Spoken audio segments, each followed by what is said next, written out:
And when you look at the actual data, rather than people's fears, the actual data shows that, like, for example, between 2010 and 2020, 15,000 children were either on a waiting list or being treated by the Gender Identity Development Services, the largest paediatric gender clinic in the world at the time, in the Tavistock in London. And of those 15,000 children, 4 died by suicide on the waiting list and 2 were being treated with gender-affirming care.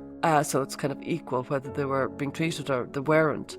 But 4 out of 15,000 is not an elevated rate of suicide among vulnerable youth. And these are vulnerable youth.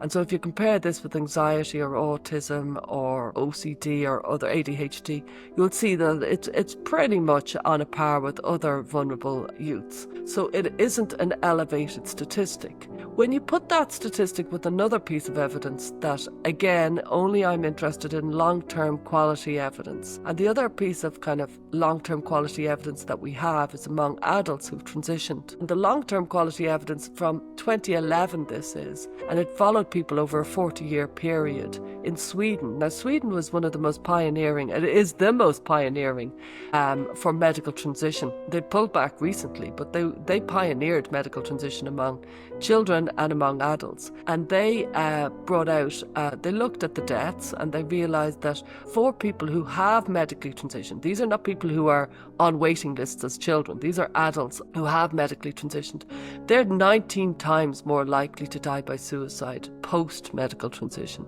So therefore, if you look at the two facts, you're looking at, one, it's not elevated, it's just on a par with other vulnerable youth. That's pre-medical transition. And then post-medical transition, it is actually elevated. So medical transition is not a cure-all. In fact, medical transition contributes to a risk factor to make it more likely that you might die by suicide. Now, I say that very carefully. I'm not weaponizing it. I'm just pointing to the data that we have. I think it's a myth has gone along that this is some sort of, if people don't, would you rather a live trans kid or a dead kid? This is hysterical, inaccurate, misinformed, highly irresponsible sloganeering that people are using because they are pro-medical transition. And it has to be combated as vigorously as possible.